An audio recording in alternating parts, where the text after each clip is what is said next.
So we've been talking about this all morning. The reasons behind food choices, they're actually completely unknown. That's according to a study by the National Institutes of Health. So the smartest person you know can't explain why they ate a salad instead of soup in the morning or why they ate one breakfast food instead of another.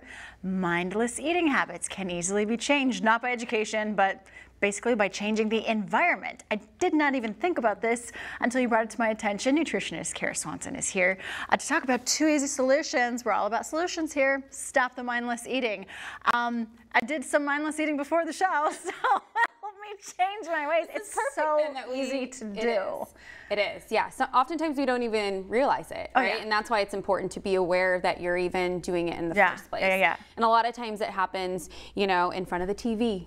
You know, you're just eating and you're like, wait, how did I eat all of that, right? I wasn't even hungry. The food is gone and I didn't even taste it. Yes, or if you get too hungry, right? And you come home from work and you mindlessly eat a bunch before dinner and you're like, well, I just ruined, you know, like not ruined you ruined your appetite, you know, from wanting to eat something nourishing for dinner. And often when you're mindlessly eating, you feel bloated after. Yes, you just don't feel good. No.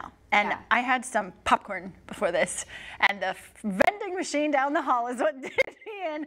But it's kind of like, you know, you want maybe you're bored or you're feeling kind of low on energy, and so you just start eating. So or stressed or tired or all of those things. There's other things at play. So it's important to again be aware of that. And one of the things that you can do is actually put a sign up in your pantry that says stop or am I really hungry? I've had clients literally do this and it helps them, you know, because they go into the pantry and they realize, oh, I'm actually not hungry.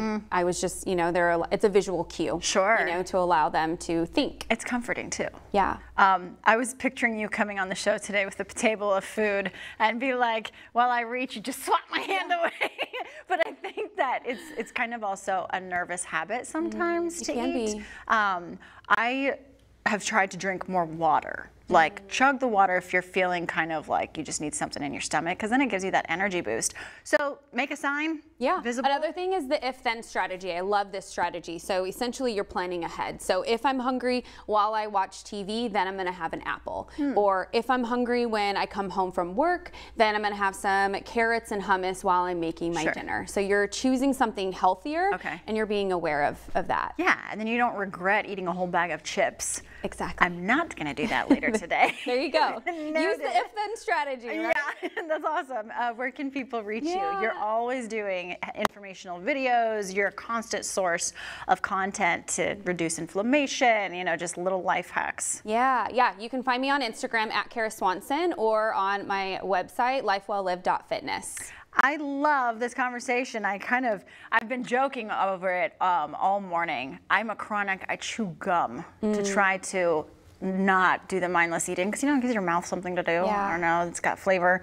But then I just drive my coworkers crazy because I'm always like, but you know, I think just like self-awareness and trying to focus on like foods that are good for you versus the salty, starchy stuff that's like kind of. A lot of times when you eat nourishing foods and you feel full and satiated, a lot of times that mindless snacking will go away too, right? Because you're not going to need that snack, you know, or you can do other things, right? If you're stressed, go for a walk instead, you know, of going to the pantry. So finding different things that'll work. And isn't it true too, after a couple bites, you don't really get the full flavor of whatever you're eating. It diminishes as you continue. And then it becomes even more mindless. So, great conversation. You know, it's just another reminder to take pause and think about why we're doing what we're doing. Yeah. Kara, thank you for being here. Yeah, thanks for having me. We're gonna